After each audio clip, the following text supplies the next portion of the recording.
जब तक चित्तौड़ रहेगा गोरा बादल का नाम गूंजता रहेगा। बोलो मेवाड़ के सेनापति गोरा सिंह जी। हेलो दोस्तों, स्वागत है आपका फिर से हमारे चैनल में। दोस्तों, आज मैं इतिहास के दो बहुत ही पराक्रमी योद्धाओं के बारे में बात करूंगा। गोरा बादल, आपने ये नाम सुने होंगे। चित्तौड़गढ़ के राजा रावल रतन सिंह के सेनापति थे गोरा, और बादल उनके भतीजे थे। गोरा और बादल ना ही कोई राजा थे, ना ही कोई सम्राट और ना ही कोई बादशाह थे। साहस और वीरता पर एकाधिकार किसी राजा का ही हो, ये भी कोई ज़रूरी नहीं है।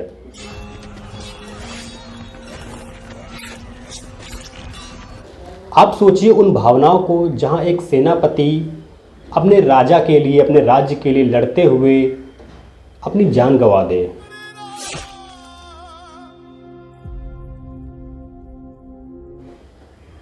उसका सर धड़ से अलग हो जाए और धड़ उसका युद्ध करता रहे।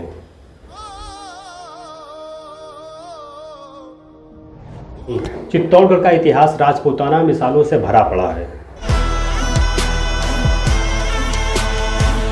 लेकिन राजा रावल रतन सिंह के सेनापति गोरा की कहानी आज भी लोगों के दिमाग पर छाई हुई है और उनके बारे में बात की जाती है। जब खिलजी ने रानी पद्मिनी को देखने की एक शर्त रखी थी, उसने कहा था कि उनको शीशे में दिखाया जाए।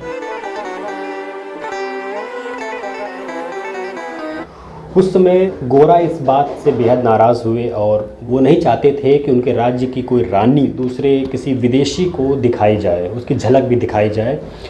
लीजिए तलवार और काट दीजिए सर।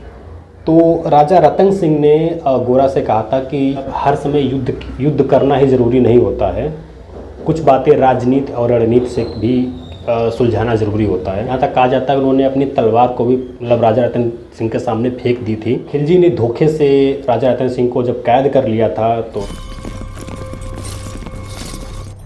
गलती की हमने, पर फिर तुम पर भरोसा करके अलाउद्दीन। तो पद्मावती ने संदेशा भिजवाया था। ये बिनती एक बहन की नहीं, आदेश है मेवाड़ की रानी का। गोरा के पास तो गोरा वापस आए थे और सेना को लेकर गए थे वहाँ पर।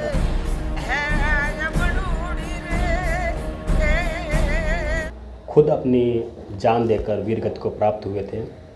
तो इस पे एक कविता है, सुनते हैं कि दोहराता हूं सुनो रक्त से लिखी हुई कुर्बानी, जिसके कारण मिट्टी भी चंदन है राजस्थानी। रावल रतन सिंह को छल से कैद किया खिलजी ने, कालजयी मित्रों से मिलकर दगा किया खिलजी ने। खिलजी का चित्तौड़ दुर्ग में एक संदेशा आया, जिसको सुनकर शक्त शौर्य पर फिर अंधियारा छाया। 10 दिन के भीतर न पद्मिनी का डोला यदि आया, यदि न रूप की रानी को तुमने दिल्ली पहुंचाया, तो फिर राणा रत्न सिंह का शीश कटा पाओगे, और शाही शर्त न मानी तो फिर पीछे पछताओगे। अब ये एक संदेश आता है चित्तौड़ के किले में, तो पूरे किले में बड़ी अफरा तफरी मच जाती है कि महाराणा पहले ही नहीं है और अब ये नया हमारे पर क्या आ गया। तो यह दारुण संवाद लहर सा तोड़ गया रण भर में, यह बिजली की तरह क्षितिज से फैल गया अंबर में। महारानी हिल गई, शक्ति का सिंहासन डोला था सतीत्व मजबूर जुल्म विजयी स्वर में बोला था। रुष्ट हुए बैठे थे सेनापति गोरा रणधीर, जिनसे रण में भय खाती थी खिलजी की शमशीर। महाराणा के एक अद्भुत सेनापति थे, अद्भुत योद्धा थे, जिनसे पूरा खिलजी वंश और सारे आतताई डरते थे। ये प्रसंग तय हुआ कि महारानी पद्मिनी को शीशे में दिखा दिया जाएगा, और ये सब हुआ। इतिहास में ये प्रसंग है और नरेंद्र मिश्र जी ने अपनी कविता में लिखा है। तो इस बात पर वो नाराज हो गए। उन्होंने कहा कि मैं सेनापति हूं, मेरा बोलने का अधिकार नहीं, पर यह संभव नहीं है, कोई व्यक्ति ऐसे भी क्यों देखे। तो राणा रतन सिंह ने सुनते हैं कहा है कि तुम राजनीति नहीं जानते हो, हर समय तलवार निकाल लेते हो, चलो। तो वो नाराज हो गए और वो किला छोड़कर चले गए। तो ये था कि जिससे रण में भय खाती थी खिलजी की शमशीर, रुष्ट हुए बैठे थे सेनापति गोरा रणधीर। अन्य अनेकों मेवाड़ी योद्धागढ़ छोड़ गए थे, रत्न सिंह की संधि नीति से नाता तोड़ गए थे, पर रानी ने प्रथम वीर गोरा को खोज निकाला। वन वन भटक रहा था मन में तिरस्कार की ज्वाला। यह लोक श्रुति है कि महारानी स्वयं घोड़े पर सवार होकर अपनी अंगरक्षिकाओं को लेकर, कोई विश्वस्त साथियों को लेकर जंगल जंगल गई, और एक जगह पर उन्हें एक पेड़ के नीचे सेनापति गोरा तलवार लिए मिल गए। तो वहां उनसे उन्होंने बात की, पर रानी ने प्रथम वीर गोरा को खोज निकाला। वन वन भटक रहा था, मन में तिरस्कार की ज्वाला। गोरा से पद्मिनी ने खिलजी का पैगाम सुनाया।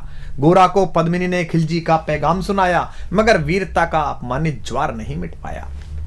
बोला, मैं तो बहुत तुच्छ हूं, राजनीति क्या जानूं। पति कहता है कि बोला, मैं तो बहुत तुच्छ हूं, राजनीति क्या जानूं। निर्वासित हूं, राज मुकुट की हट कैसे पहचानूं।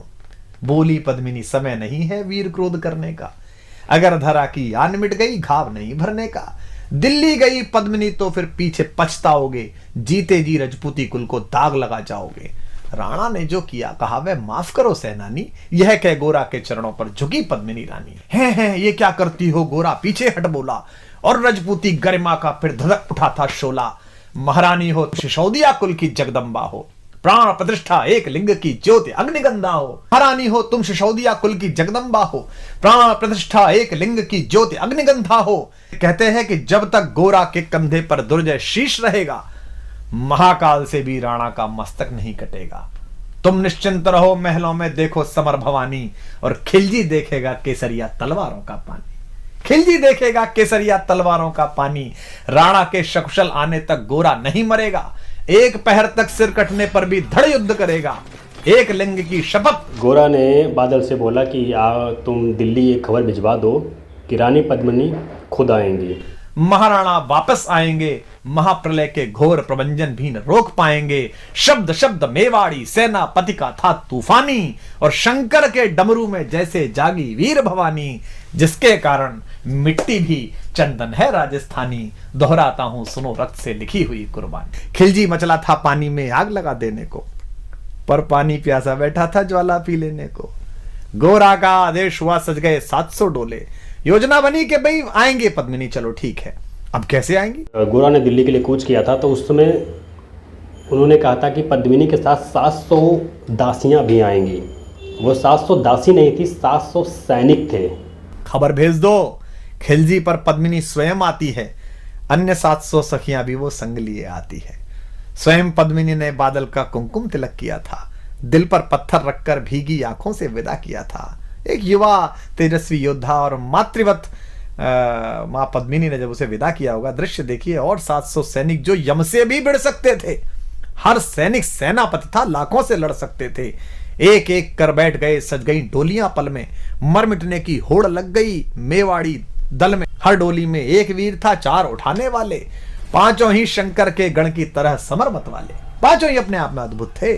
बजा कूच शंख सैनिकों ने जयकारी लगाई, हर हर महादेव की ध्वनि से दशों दिशा लहराई। गोरा बादल के अंतस में जगी ज्योति की रेखा, मातृभूमि चित्तौड़ दुर्ग की ओर फिर जी भर कर देखा। मातृभूमि चित्तौड़ दुर्ग को फिर जी भर कर देखा। जब गोरा वहाँ पहुँचा था तो उसने ये संदेशा भिजवाया कि बता दो कि पहले रानी जो पद्मिनी हैं रतन सिंह से मिलना चाहती हैं। यह शर्त थी कि पहले वो मिलेंगी। और जो तो खिलजी तो शर्त पहले ही मान चुका था, तो उसने कहा ठीक है। तो जो डोली अंदर गई थी उसमें लोहार था, उसमें कोई रानी नहीं थी, उसमें लोहार था। जो वो अंदर जाते ही उसने सबसे पहले रतन सिंह की बेड़ियां काट दी थी, जिससे रतन सिंह आज़ाद हो गए थे। हर अंतिम प्रणाम घोड़ों पर चढ़े सुभट अभिमानी, देशभक्ति की निकल पड़े लिखने को अमर कहानी, जिसके कारण मिट्टी भी चंदन है राजस्थानी। दोहराता हूं सुनो रक्त से लिखी हुई कुर्बानी। जा पहुंचे डोलियां एक दिन खिलजी की सरहद में, उधर दूत भी जा पहुंचा खिलजी के रंग महल में। बोला, शहंशाह पद्मिनी मलिका बनने आई है, रानी अपने साथ हुस्न की कलियां भी लाई है। एक मगर फरियाद फकत उसकी पूरी करवा दो, राणा रतन सिंह से केवल एक बार मिलवा दो। खिलजी उछल पड़ा यह कह फौरन हुक्म दिया था। खिलजी उछल पड़ा यह कह फौरन हुक्म दिया था, बड़े शौक से मिलने का शाही फरमान दिया। शाही फरमान दूत ने गोरा तक पहुंचाया। गोरा झूम उठे, क्षण बादल को पास बुलाया। बोले, बेटा वक्त आ गया अब कट मरने का। बोले, बेटा वक्त आ गया है अब कट मरने का। मातृभूमि मेवाड़ दरा का दूध सफल करने का। यह लोहार पद्मिनी भेष में बंदी ग्रह जाएगा, केवल 10 डोलियां लिए गोरा पीछे धाएगा। यह बंधन काटेगा, हम राणा को मुक्त करेंगे। घुड़सवार कुछ उधर आगे की ही तैयार रहेंगे, जैसे ही राणा आए वे सब आंधी बन जाएं। उन्हें चित्तौड़ दुर्ग तक वे सकुशल पहुंचाएं। अगर भेद खुल गया वीर तो पल की देर न करना, और शाही सेना पहुंचे तो बढ़कर अड़ करना। राणा जाए जिधर शत्रु को उधर न बढ़ने देना। और एक यवन को भी उस पथ पर पांव न धरने देना। मेरे लाल लाड़ले बादल आन न जाने पाए, तिल तिल कट मरना मेवाड़ी मान न जाने पाए। ऐसा ही कोगा काका रजपूती अमर रहेगी, बादल की मिट्टी में भी गौरव की गंध रहेगी। तो फिर आ बेटा बादल सीने से तुझे लगा लूं, हो न सके शायद अब मिलना, अंतिम लाड़ लड़ा लूं। यह कह बाहों में भरकर बादल को गले लगाया। धरती कांप गई, अंबर का अंतस मन भर आया। सावधान कह पुनः बढ़े पथ पर गोरा सेनानी। ऐसा ना हो जाए कमजोर हो जाए, इसने कहा सावधान कह पुनः बढ़े पथ पर गोरा सेनानी। पहुंच लिया झट से मुड़कर बूढ़ी आंखों का पानी, जिसके कारण मिट्टी भी चंदन है राजस्थानी। दोहराता हूं सुनो रक्त से लिखी हुई कुर्बानी। कि गोरा की चातुरी चली राणा के बंधन काटे, छांट छांट कर शाही पहरेदारों के सर काटे। लिपट गए गोरा से राणा गलती पर पछताए, सेनापति की नमक हलाली देख नयन भर आए। पर खिलजी का सेनापति पहले से ही शंकित था, उसे अंदाजा था कि कुछ गड़बड़ है। पर खिलजी का सेनापति पहले से ही शंकित था, वह मेवाड़ी चट्टानी वीरों से आतंकित था। जब यह मिलन लखा समझ पद्मिनी नहीं आई है, मेवाड़ी सेना खिलजी की मौत साथ लाई है। पहले से तैयार सैन्य दल को उसने ललकारा, निकल पड़ा टिड्डी दल रण का बजने लगा नगाड़ा। दृष्टि फिरी गोरा की मानी राणा को समझाया, रण मतवाले को रोका जबरन चित्तौड़ पठाया कि आप तो जाई। राणा चले तभी शाही सेना लहरा कर आई। राणा इधर चले, उधर से शाही सेना को संकेत हुआ, कह रहे तो राणा को इन्होंने मुक्त करा लिया। राणा चले तभी शाही सेना लहरा कर आई। खिलजी की लाखों नंगी तलवारें पड़ी दिखाई। खिलजी ललकारा, दुश्मन को भाग न जाने देना। रत्न सिंह का शीश काटकर ही वीरो दम लेना। टूट पड़ो मेवाड़ी शेरो, बादल सिंह ललकारा। हर हर महादेव का गर्जा नववेदी जयकारा। निकल डोलियों से मेवाड़ी बिजली लगी चमकने, काली का खप्पर भरने तलवारें लगी खटकने। वही जो सब बैठ के आई थी सखियों के वेश में, जो सुबह सेनापति आए थे, जो सेना नायक आए थे, वो लड़ मरे। राणा के पथ पर शाही सेनापति तनिक बढ़ा था, और उस पर तो गोरा हिमगिरी सा अड़ा खड़ा था। कहा जफर से, एक कदम भी आगे बढ़ न सकोगे, यदि आदेश न माना तो कुत्ते की मौत मरोगे। रत्न सिंह तो दूर, न उनकी छाया तुम्हें मिलेगी। दिल्ली की भीषण सेना की होली अभी जलेगी। यह कह महाकाल बनकर गोरा रण में हुंकारा। लगा काटने शीश समर में बही रक्त की धारा। खिलजी की असंख्य सेना से गोरा घिरे हुए थे, पर वे मानो रण में मृत्युंजय बने हुए थे। इतने सारे सैनिक और एक योद्धा। पुण्य प्रकाशित होता है जैसे अगणित पापों से, फूल खिला रहता असंख्य कांटों के संतापों से। वो मेवाड़ी शेर अकेला लाखों से लड़ता था, बढ़ा जिस तरफ वीर उधर ही विजय मंत्र पड़ता था। इस भीषण रण से दहली थी दिल्ली की दीवारें, गोरा से टकरा कर टूटी खिलजी की तलवारें। मगर कयामत देख अंत में छल से काम लिया था। गोरा की जंघा पर अरि ने छिपकर वार किया था, पैर पर तलवार मार दी। जो ही गिरे वीरवर गोरा जफर सामने आया। शीश उतार दिया धोखा देकर मन में हर्ष आया।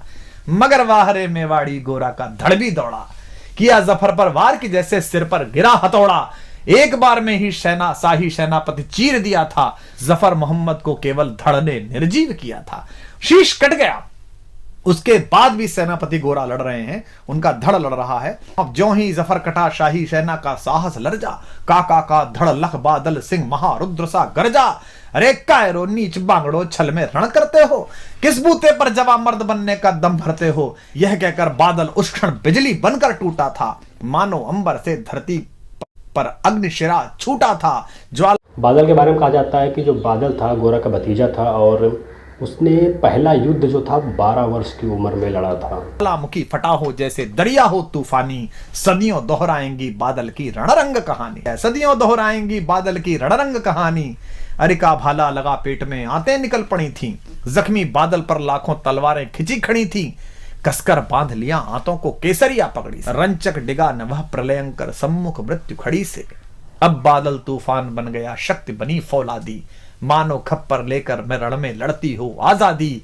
उधर वीरवर गोरा का धड़ अरिदल काट रहा था, उधर वीरवर गोरा का धड़ अरिदल काट रहा था, और इधर बादल लाशों से भूतल पाट रहा था। आगे पीछे दाएं बाएं जमकर लड़ी लड़ाई। उस क्षण समर भूमि में लाखों बादल पड़े दिखाई। मगर हुआ परिणाम अंत में वही कि जो होना था। उनको तो कण कण अरियों के शोणित में धोना था।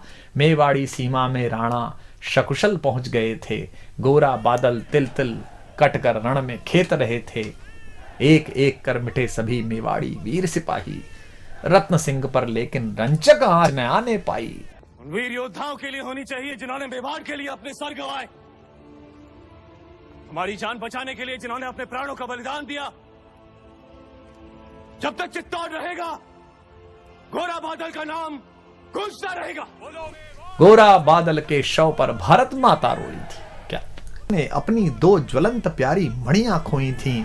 धन्य धरा मेवाड़, धन्य गोरा बादल अभिमानी, जिनके बल से रहा पद्मिनी का सतत्व अभिमानी, जिनके कारण मिट्टी भी है चंदन राजस्थानी।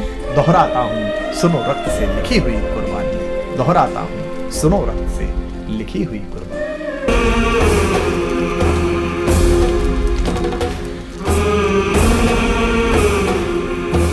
तो इस प्रकार गोरा और बादल की जो रणनीति थी वो खिलजी की और उनकी सेना पर भारी पड़ी और राजा रतन सिंह सकुशल वापस चित्तौड़ कर पहुंच गए थे। लाइक करें, सब्सक्राइब करें, कमेंट करें और मिलते हैं अगले वीडियो में। Thank you.